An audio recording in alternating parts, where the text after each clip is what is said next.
Sarah sat at the mahogany table, watching the familiar theatre unfold before her. The conversation flowed like a carefully choreographed dance. Weather, vacations, the latest Netflix series everyone was binge-watching. Laughter erupted at predetermined moments. Heads nodded in synchronized approval, and the comfortable rhythm of small talk filled the air like background music. But Sarah heard something else beneath the surface symphony. She heard the tremor in Michael's voice when he mentioned his promotion, the way it betrayed his fear of failure. She noticed how Jennifer's eyes darted away when someone asked about her marriage, how her smile tightened just slightly at the corners. She felt the weight of David's silence, the way he retreated into himself whenever the conversation turned to success and ambition. The others seemed oblivious to these subtle undercurrents, content to skim across the surface of human interaction like stones skipping on water. But Sarah dove deep with every glance, every pause, every carefully chosen word. She couldn't help herself. It was as if she possessed some invisible antenna that picked up frequencies others couldn't hear. When the conversation turned to current events, Sarah felt something stir within her. Here was a chance for substance, for meaning, for the kind of dialogue that fed her soul. She leaned forward, her voice carrying the weight of genuine curiosity and concern. Isn't it fascinating how we're all so connected through technology, yet loneliness rates have never been higher? I was reading about how social media creates this paradox of connection and isolation simultaneously. It makes me wonder, are we really connecting with each other, or are we just performing connection? Sarah felt the familiar sting of rejection.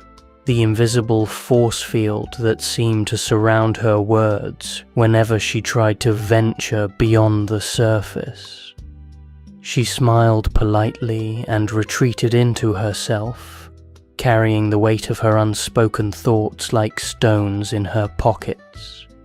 This is the story of the deep thinker, not a fairy tale of misunderstood genius, but a raw, honest exploration of what it means to see clearly in a world that prefers the comfort of blindness. It's the story of those who cannot help but feel deeply, think critically, and question constantly in a society that rewards conformity and punishes authenticity.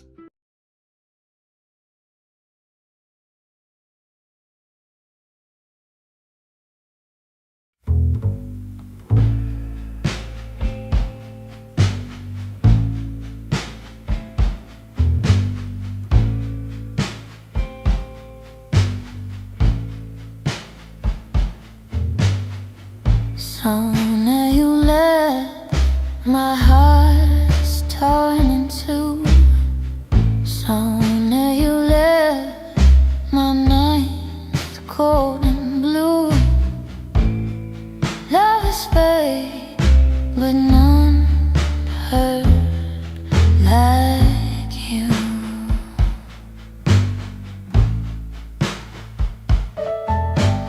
Rain on my soul, your shadow won't part. Rain on my soul, it drowns my heart. Sooner you left a wound that won't start.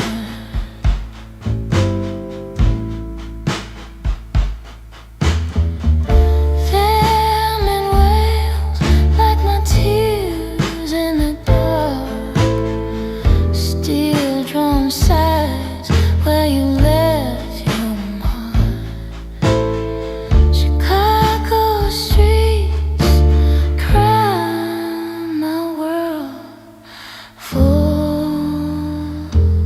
apart.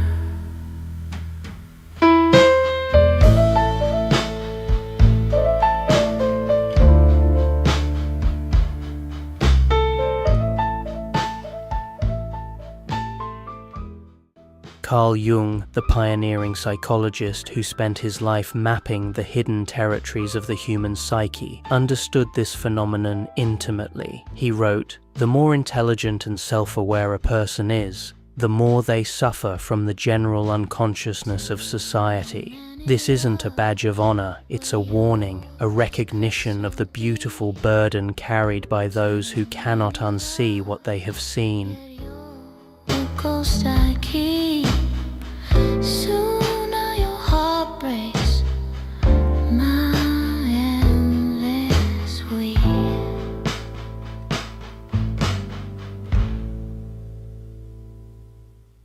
The architecture of alienation. What makes a deep thinker? Is it intelligence, sensitivity, some cruel twist of fate that condemns certain individuals to a life of perpetual outsiderhood? The answer is far more complex and fascinating than you might imagine. Friedrich Nietzsche, the German philosopher who famously declared that God is dead, understood the profound loneliness that comes with seeing through society's comfortable illusions. He wrote about the free spirit, those individuals who had broken free from the chains of conventional thinking, but now found themselves wandering in a wilderness of their own making. These free spirits, Nietzsche argued, were essential for human progress, but they paid a heavy price for their liberation. The deep thinker's journey often begins in childhood, in those formative moments when other children accept the world as it appears, while some ask the questions that make adults uncomfortable. Why do grown-ups say one thing and do another? Why do we have to pretend to be happy when we're not? Why does love sometimes feel conditional? Why do the rules seem arbitrary? These children learn quickly that their questions are unwelcome. They're told to stop overthinking, to just accept things as they are, to be more like the other kids. But the questions don't stop. They simply go underground, growing more complex and urgent with each passing year.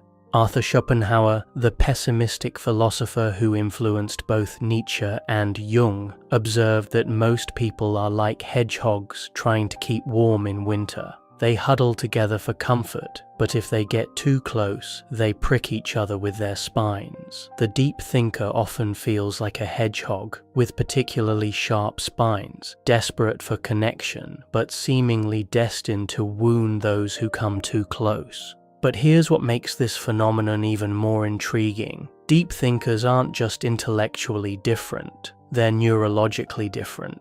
Neuroscientist Dr. Elaine Aron's research on highly sensitive people reveals that approximately 20% of the population has a more sensitive nervous system, processing information more deeply and being more aware of subtleties in their environment. These individuals, whom she calls highly sensitive persons, or HSPS, often overlap significantly with what we might call deep thinkers.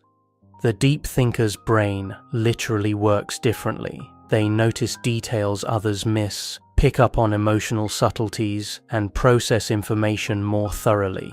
In a world that rewards quick decisions and surface-level interactions, this depth of processing can feel like a disability rather than a gift. Consider the workplace, where the deep thinker's need for meaning and authenticity crashes against corporate culture's demand for efficiency and conformity. While others can compartmentalize their values and just do the job, the deep thinker struggles with tasks that feel meaningless or ethically questionable. They're the ones who ask uncomfortable questions in meetings, who point out the elephant in the room, who refuse to participate in office gossip or corporate doublespeak. Viktor Frankl, the Holocaust survivor and psychiatrist who wrote Man's Search for Meaning, understood that humans can endure almost any suffering if they can find meaning in it. But what happens when society systematically strips meaning from human experience? What happens when work becomes mere productivity, relationships become transactions, and existence becomes a series of distractions? The deep thinker feels this meaninglessness more acutely than others. They cannot simply phone it in or go through the motions. They need their lives to matter, their work to have purpose, their relationships to be authentic. In a world that often seems designed to prevent exactly these things, is it any wonder they feel alienated? The frequency of truth. Have you ever noticed how some people seem to operate on an entirely different wavelength? They speak a language that sounds like yours but carries meanings you can't quite grasp. They laugh at jokes that aren't funny, get excited about things that seem trivial, and remain unmoved by experiences that touch your soul. This isn't about intelligence or education, it's about frequency. Jung wrote extensively about the collective unconscious, that shared psychic space where humanity's deepest fears, desires, and archetypal patterns reside. He believed that most people live their entire lives without ever truly encountering their own unconscious material, content to follow scripts written by others and never questioning the fundamental assumptions that guide their existence. The deep thinker, however, has made contact with this deeper realm. They've touched something real beneath the surface of everyday consciousness. And once you've felt that authenticity, everything else feels like performance. It's like discovering color after living in a black and white world. You can't unsee the vibrancy, and you can't pretend that grayscale is enough. This creates what we might call the frequency problem. Deep thinkers vibrate at the frequency of truth, while much of society operates at the frequency of comfort.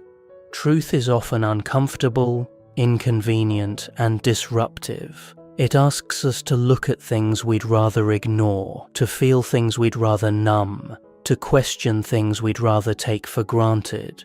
The Buddhist concept of Maya, the veil of illusion that obscures reality, speaks to this phenomenon. Most people live comfortably within Maya, accepting the illusion as reality, but the deep thinker has glimpsed behind the veil, and they can no longer participate in the collective pretense with the same unconscious ease.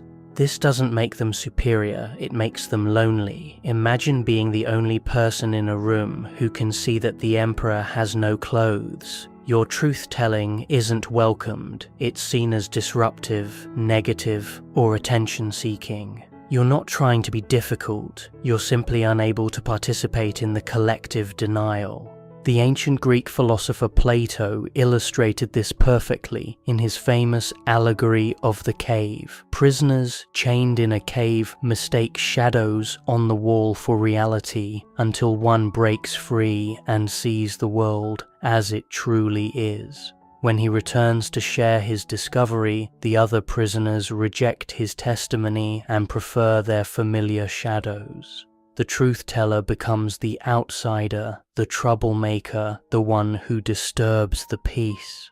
But here's what Plato understood that many miss. The freed prisoner has a responsibility to keep trying, to keep speaking truth, even when it's unwelcome. Not because he enjoys being rejected, but because truth itself has value, and someone must bear witness to it. The deep thinker carries this burden of witness. They see through the masks people wear, the systems that exploit, the beliefs that limit. They feel the collective pain that others have learned to ignore. They carry the questions that others have stopped asking, and while this can be overwhelming, it's also profoundly important.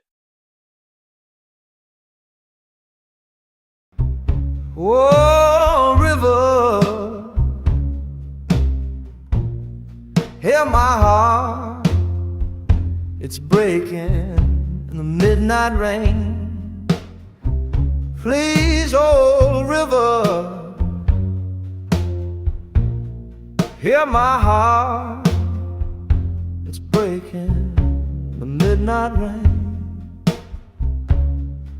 She's gone,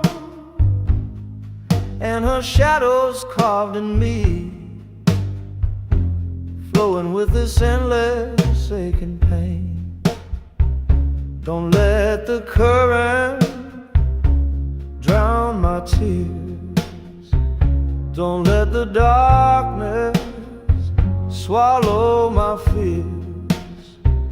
Please, sweet river, carry my sorrow downstream. My soul's torn apart, crying to the river for a dream.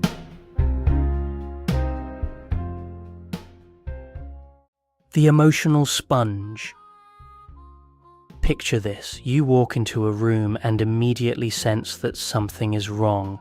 The conversation is light, everyone is smiling, but there's an undercurrent of tension you can almost taste. Others seem oblivious, chatting happily about weekend plans, but you feel like you're drowning in unspoken emotions. Welcome to the world of the deep thinker, where emotional boundaries are often as porous as Swiss cheese. Jung identified this phenomenon as part of what he called psychological contagion, the unconscious transmission of emotions and psychological states between individuals. While everyone experiences this to some degree, deep thinkers seem to have their emotional antennae permanently extended, picking up signals from every direction. Dr. Judith Orloff, a psychiatrist who has extensively studied empaths and sensitive individuals, describes this as being an emotional sponge. Deep thinkers don't just observe emotions, they absorb them. They feel the anxiety of the stressed colleague, the sadness of the friend going through a divorce, the anger of the stranger on the subway, and often they mistake these absorbed emotions for their own. This absorption isn't voluntary. It's not a conscious choice to take on others' emotional burdens. It's more like having a radio that can't be turned off, constantly tuning into emotional frequencies whether you want to or not. The result is exhaustion, a deep soul-level tiredness that can't be cured by sleep. But here's where it gets even more complex. Society has learned to use this sensitivity. People are drawn to deep thinkers like moths to flame. They sense, often unconsciously, that here is someone who will really listen, who will understand, who will hold space for their pain. And so the deep thinker becomes the unofficial therapist, the emotional dumping ground, the one who always has time for other people's problems. The irony is devastating. The very people who most need emotional support, who carry the weight of their own deep feelings, plus the absorbed emotions of others, are the ones everyone else turns to for comfort. It's like asking someone who's already drowning to save others from drowning. Psychologist Dr. Karen Hall writes about the concept of emotional labor, the invisible work of managing emotions, both our own and others. Deep thinkers perform enormous amounts of emotional labor, often without recognition or reciprocation. They're the ones who remember anniversaries, who check in on friends going through difficult times, who notice when someone is struggling and offer support. But when they need support themselves, they often find that others don't know how to provide it. The deep thinker's emotional needs are complex, nuanced, and often difficult to understand. They can't be fixed with platitudes or surface-level reassurances. They need to be truly seen, understood, and met at their level of depth. This creates what we might call emotional asymmetry in relationships. The deep thinker gives profoundly, but struggles to receive at the same level.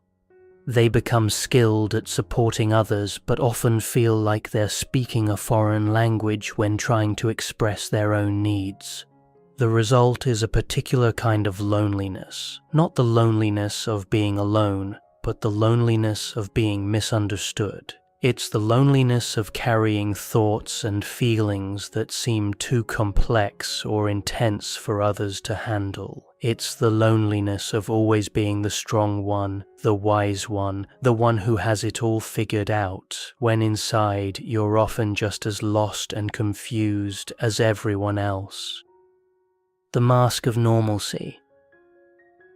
There's a moment in every deep thinker's life when they realize they're different. Not special, different. It usually happens gradually through a series of small rejections, confused looks, and uncomfortable silences. The realization that their natural way of being in the world is somehow wrong, too much, inappropriate.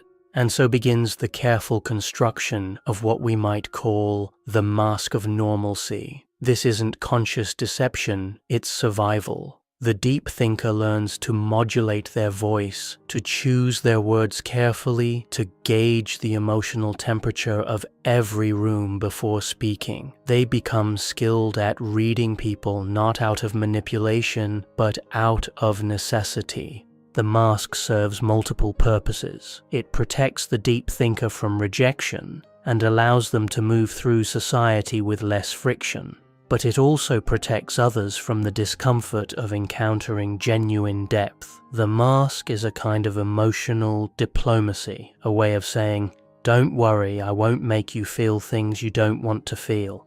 But masks are exhausting to maintain. They require constant vigilance, constant performance, constant denial of one's authentic self. The deep thinker learns to laugh at jokes they don't find funny, to express enthusiasm for things that bore them, to hide their reactions to the cruelty and superficiality they witness daily.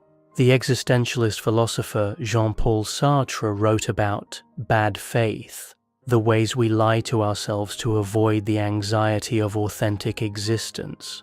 But for the deep thinker, the mask isn't about avoiding their own authenticity. It's about making their authenticity palatable to others. They know exactly who they are. They just can't always afford to show it. This creates a split in the deep thinker's sense of self. There's the private self, complex, questioning, feeling, and the public self, agreeable, simple, safe. The energy required to maintain this split is enormous, and it leads to what psychologists call masking fatigue. The deep thinker often feels like they're living a double life, authentic in private but performative in public.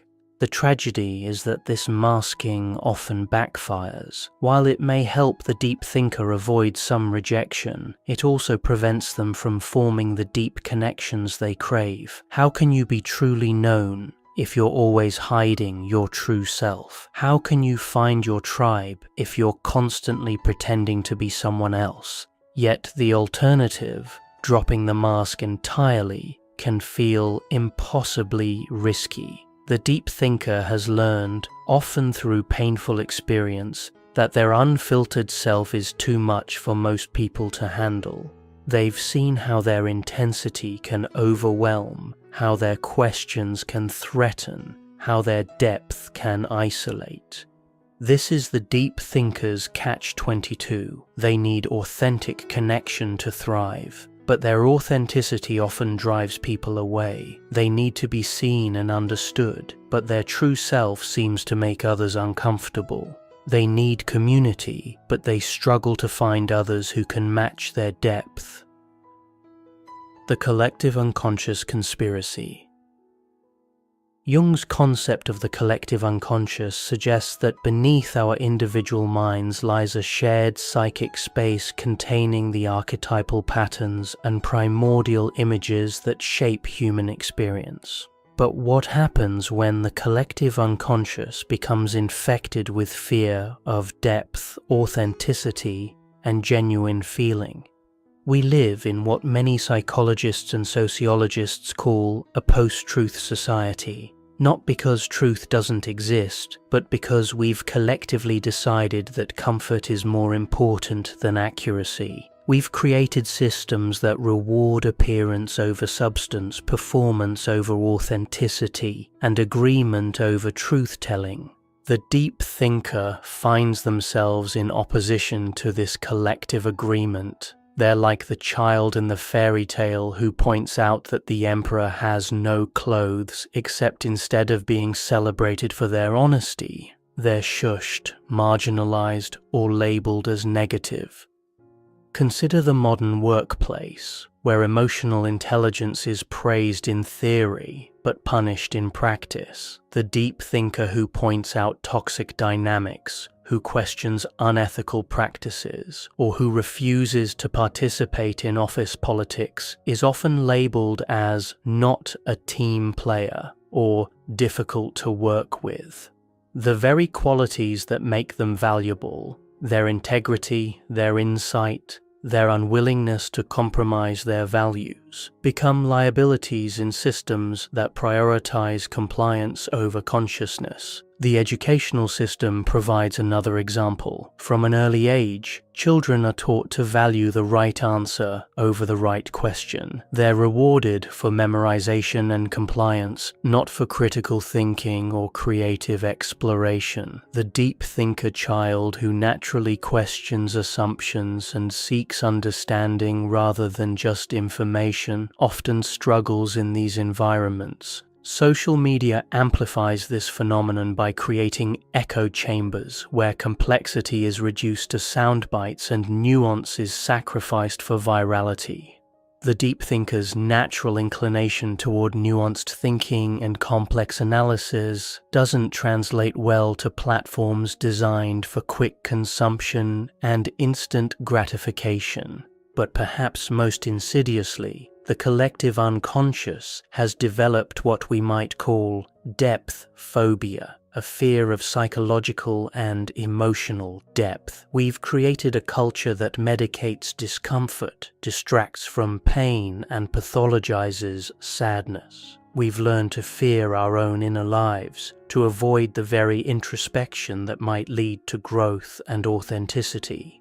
The deep thinker, who naturally gravitates toward introspection and emotional complexity, finds themselves swimming against this cultural current. They're told they're overthinking when they're actually thinking clearly. They're accused of being too sensitive when they're responding appropriately to genuine stimuli. They're labeled as negative when they're simply refusing to participate in toxic positivity. This creates a kind of gaslighting effect, where the deep thinker begins to doubt their own perceptions and experiences. They start to wonder if they really are too much, too sensitive, too complicated. They begin to internalize the collective rejection of depth and question whether their way of being in the world is somehow wrong. The paradox of visibility.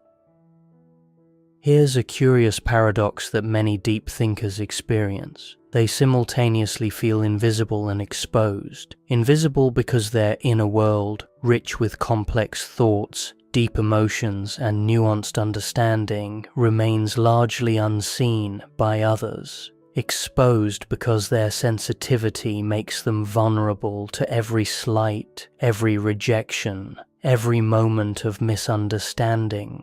This paradox creates a particular kind of psychological tension. The deep thinker longs to be seen and understood, to have their inner world acknowledged and appreciated. Yet they also fear the vulnerability that comes with true visibility. They've learned that showing their depth often leads to rejection, so they've developed sophisticated strategies for hiding in plain sight. The Greek concept of kenosis, a self-emptying or self-concealment, captures something of this experience. The deep thinker often empties themselves of their own needs and complexity in order to be more accessible to others. They become skilled at making themselves smaller, dimmer, less threatening. But this self-concealment comes at a cost. The deep thinker begins to lose touch with their own voice. their own needs, their own truth. They become so skilled at reading and responding to others that they forget how to listen to themselves. They become experts at emotional camouflage, blending into whatever environment they find themselves in. The irony is that this very adaptability, born from the need to survive in a world that doesn't understand them, often makes them even more invisible. They become chameleons, so skilled at becoming what others need them to be that they lose sight of who they actually are. This creates what we might call the authenticity trap. The deep thinker knows that authenticity is essential for meaningful connection, but they've learned that their authentic self is often too much for others to handle. So they find themselves caught between the rock of loneliness and the hard place of rejection. The solution, if there is one, lies not in becoming less authentic, but in becoming more discerning about where and with whom to share that authenticity. The deep thinker must learn to distinguish between environments that can hold their depth and those that cannot. They must learn to save their pearls for those who can appreciate their value. The wounded healer.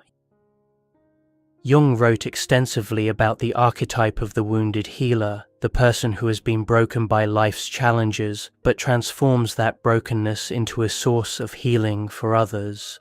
Many deep thinkers embody this archetype, carrying within themselves both profound wounds and profound wisdom.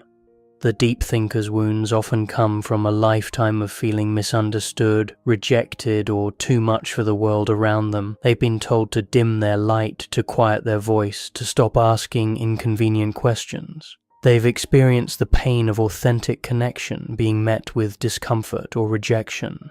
But these very wounds become sources of compassion and insight. The deep thinker who has felt the sting of rejection becomes skilled at creating safe spaces for others. The one who has been misunderstood becomes gifted at truly seeing and hearing others. The one who has been too much learns to hold space for others' intensity. This transformation from wounded to healer isn't automatic or easy. It requires what Jung called individuation, the process of integrating all aspects of the self, including the shadow parts we'd rather deny. The deep thinker must learn to embrace their sensitivity as a strength, their intensity as a gift, their depth as a treasure. But they must also learn to set boundaries, to protect their own well-being, to refuse to be drained by others' needs. This is perhaps the most challenging aspect of the wounded healer's journey, learning to give without depleting themselves, to love without losing themselves. The deep thinker as wounded healer offers something unique to the world. They provide depth in a shallow culture, authenticity in a performative society, and genuine connection in an increasingly disconnected world. They serve as bridges between the conscious and unconscious, the spoken and unspoken, the felt and unfelt. The alchemy of solitude. Solitude and loneliness are often conflated, but they're fundamentally different experiences. Loneliness is the pain of feeling disconnected from others. Solitude is the joy of being connected to yourself. For the deep thinker, learning to distinguish between these states is crucial for psychological survival. The deep thinker often finds themselves alone, not by choice, but by circumstance. Their depth can intimidate others, their intensity can overwhelm, their questions can threaten. They may find themselves excluded from social circles, passed over for shallow connections, or simply misunderstood in groups. But within this enforced solitude lies a hidden gift. Away from the constant pressure to perform normalcy, the deep thinker can finally breathe. They can think their deep thoughts, feel their complex emotions, and explore their inner landscape without fear of judgment or rejection. Solitude becomes a sanctuary where the deep thinker can reconnect with their authentic self. It's where they can process the constant input they receive from the world, where they can untangle their own emotions from the ones they've absorbed from others, where they can remember who they are beneath all the masks and adaptations. The medieval mystics understood this well. They spoke of the dark night of the soul, a period of spiritual dryness and apparent abandonment that ultimately leads to deeper connection with the divine. For the deep thinker, periods of solitude and apparent isolation can serve a similar function, stripping away the superficial to reveal the essential. But this alchemical process requires intention and skill. The deep thinker must learn to transform loneliness into solitude, isolation into introspection, rejection into self-acceptance. They must learn to be good company to themselves, to find in their own depth the connection they seek from others. This doesn't mean becoming hermits or giving up on human connection. Rather, it means developing such a strong relationship with themselves that they can afford to be selective about their connections with others. When you're no longer desperate for acceptance, you can wait for genuine understanding. The frequency of finding. The question that haunts many deep thinkers is, where are my people? After years of feeling like aliens in their own culture, they wonder if there are others like them, others who think deeply, feel intensely, and question constantly. The good news is that these people exist. The challenging news is that finding them requires both patience and courage.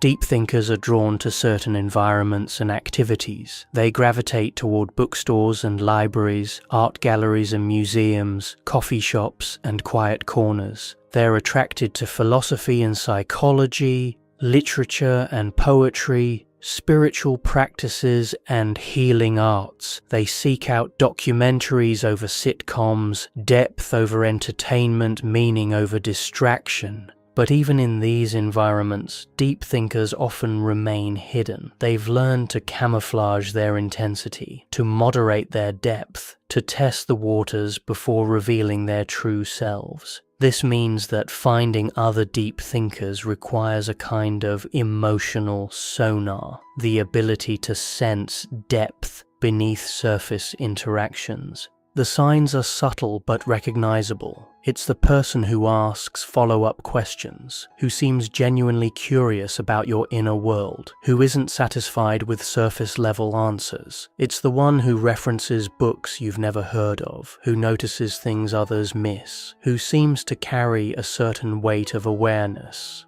When two deep thinkers recognize each other, there's often an immediate sense of relief and recognition.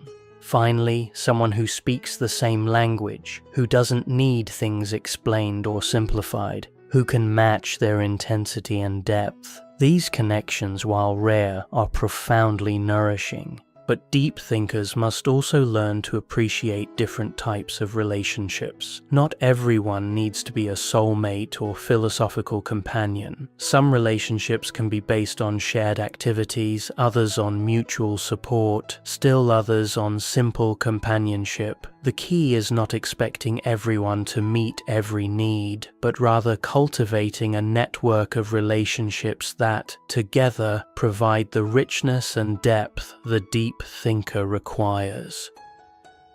The revolutionary act of authenticity. In a world that profits from our insecurity, being authentic becomes a revolutionary act. The deep thinker who refuses to dim their light, who asks uncomfortable questions, who insists on meaning over appearance, poses a threat to systems built on compliance and consumption. Consider how much of our economy depends on people feeling inadequate. The beauty industry thrives on insecurity about appearance. The self-help industry profits from our sense of inadequacy. The entertainment industry succeeds by keeping us distracted from our own lives. The deep thinker who has found peace with themselves, who values substance over style, who seeks meaning over entertainment, represents a challenge to these systems. This is why authentic deep thinkers often find themselves marginalized or labeled as difficult. They refuse to play the game that keeps everyone else distracted and compliant. They ask the questions that expose the emperor's nakedness. They feel the feelings that everyone else has learned to numb.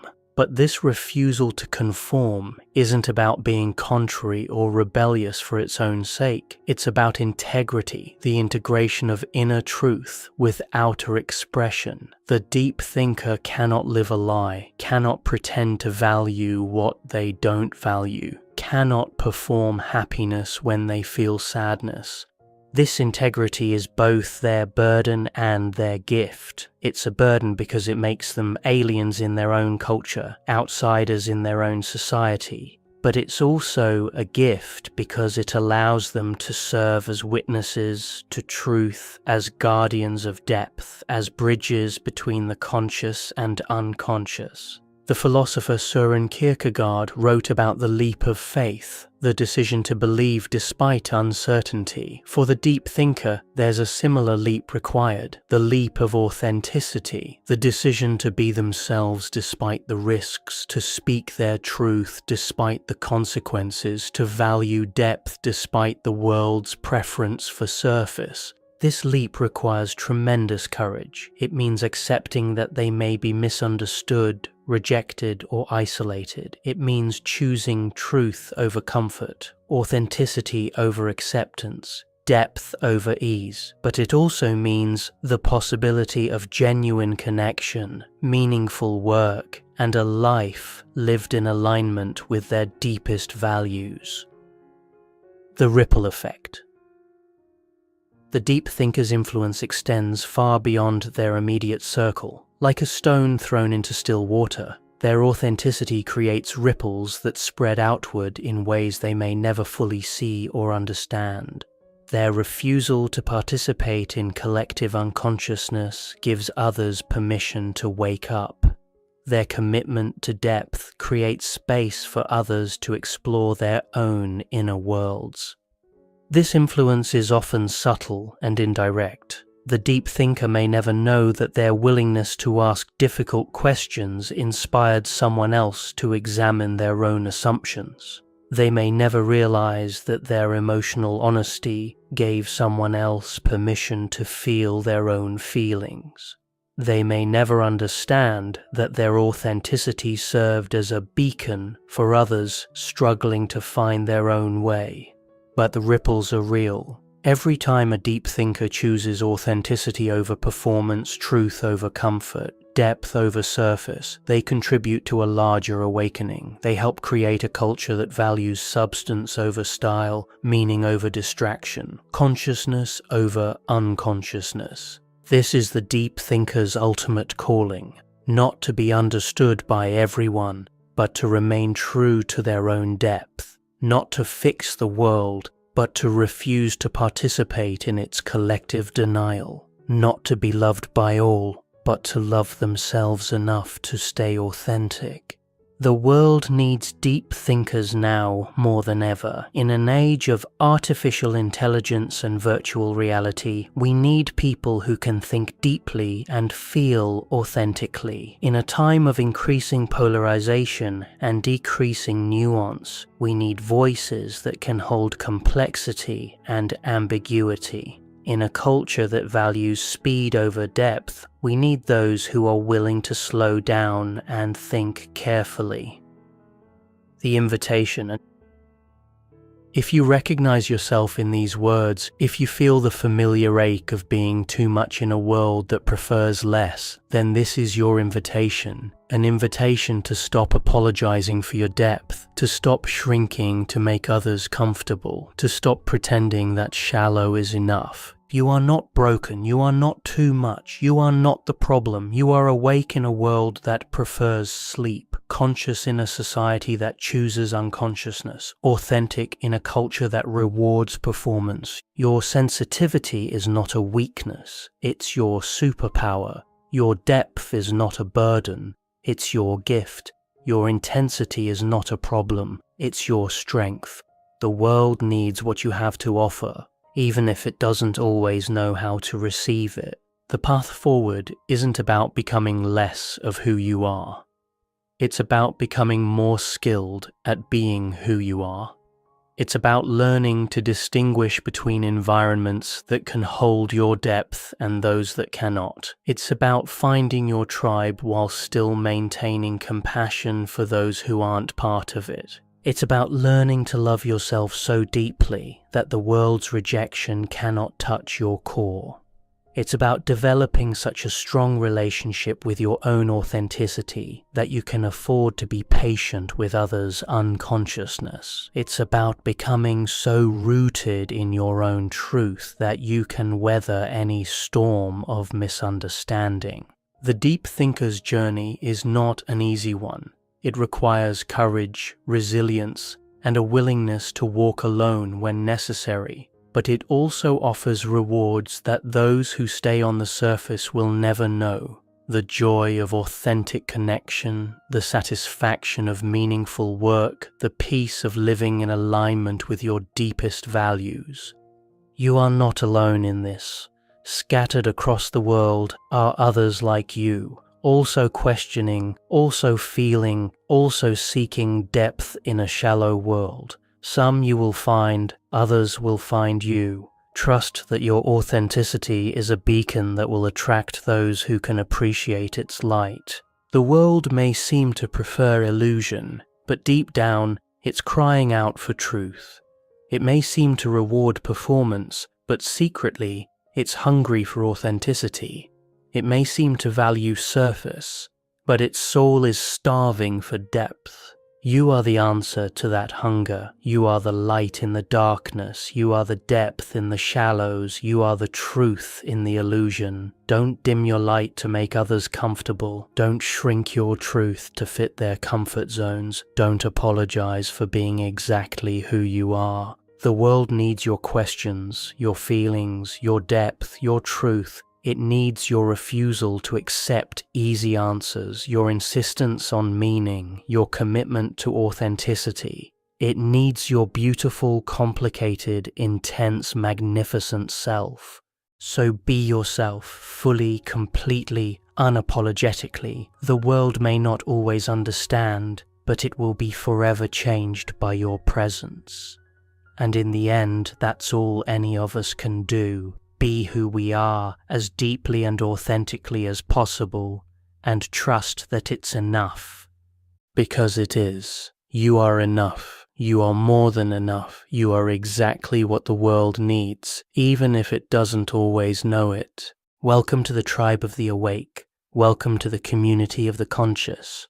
Welcome to the fellowship of the deep. You are home.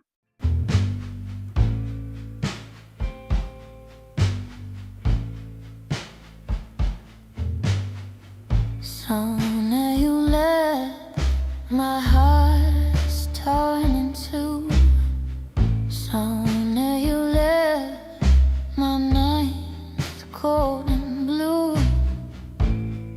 Lovers fade, but none hurt like you.